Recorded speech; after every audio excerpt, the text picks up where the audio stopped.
Dr. Egole, Dr. Egole, you know that we are suffering in this country as doctors. Yes, every one of us know that we are suffering. This past weekend, I had, I will not say it's terrible, but I had an experience that I may not forget in a hurry because I learned from it. Even though I've been seeing it, but it showed me that, oh, this is actually what it should be, or what everyone should try and get. Basically, what I was battling with was not the patient load, because I had only about 3 outpatients and then few on admission, but the stress that I encountered was much more than a patient who could have seen 20 patients in a system where things are working. So the stress was much more than that, and currently I'm still having headache from what happened. So those who were on admission were, clamoring to go, and then those who were coming for the first time were declining admission. Now, two things that could cause such, or let me say that was causing it, is number one is ignorance. A lot of us in this country, we are ignorant of our health. We have a very poor health seeking behavior. Then apart from that, we are also ignorant of basic things that should not be treated outside of the hospital, because you see somebody, you are explaining to the person that your condition is not going to be managed outside, that we are not going to place you on oral medication, you should be on admission. The person will say, no doctor, I don't want to stay on admission, I want to go home with medication. Those who were already on admission were also struggling to go because of the same reason. There was a lot of issues which I will not go into explain, but it was so stressful. But one thing that happened that I'm telling you that we all should learn from is that during the course of this whole trouble, this whole up and down stress, calling up and down, I never had time to rest. There was still one patient who was on admission. Nobody was disturbing to go. Nobody was disturbing to, what is this, what is that. He was just calm. The mother is calm. The patient is there receiving medication. And to add to that, same family had 2 other siblings receiving medication at the same time.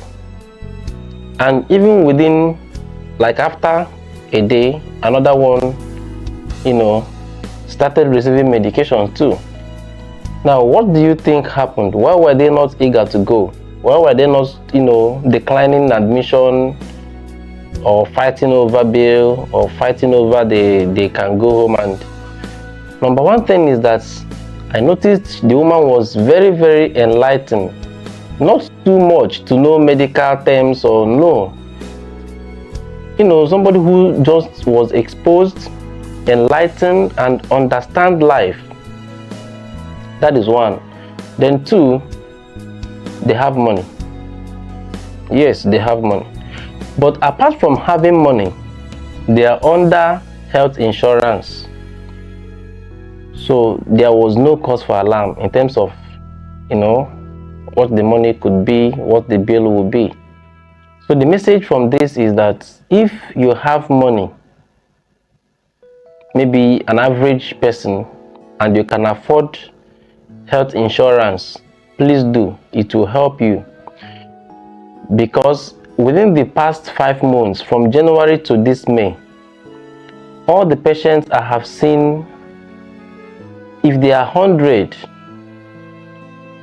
on admission, if there are 100 that were admitted, about 95% of them were not under HMO, and then about 80% of them will be those that will stress the hell out of you.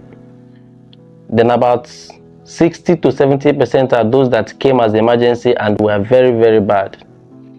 Now, those of the remaining 5% that were the HMO patients, those that are under insurance, they don't come for, very serious condition. They hardly come for emergency. They don't come in. I've not even seen any of them that came as an emergency.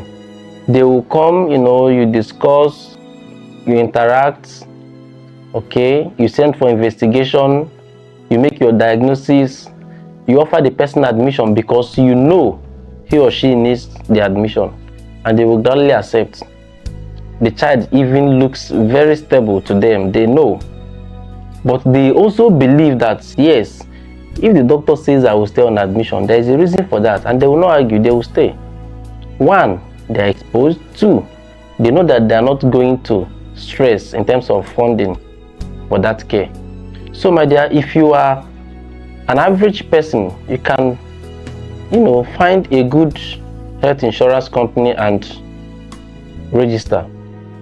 If you have too much money, you may not really need health insurance if you don't want to go through health insurance, because I can assure you some of them will not cover for some of your medications or some of your procedures.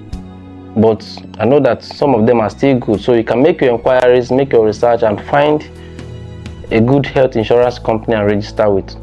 But if your money is too much, a lot of people have too much money, you can afford whatever, there's no problem. You can pay out of pocket and get even the best health care you need, but you need to have that enlightenment and exposure. Now, if you are starting out, I want to encourage you, hustle so hard to have money. Hustle so hard to have money, especially if you are living in Nigeria. The reason is because if you are not living outside this country, the chances of you not registering under health insurance is very high. And then the chances of the government providing adequate health care system that can give you what you want in the government hospitals is very low. So you need to have money, and then you need the exposure too. I don't want to be stressed again. I'm warning you.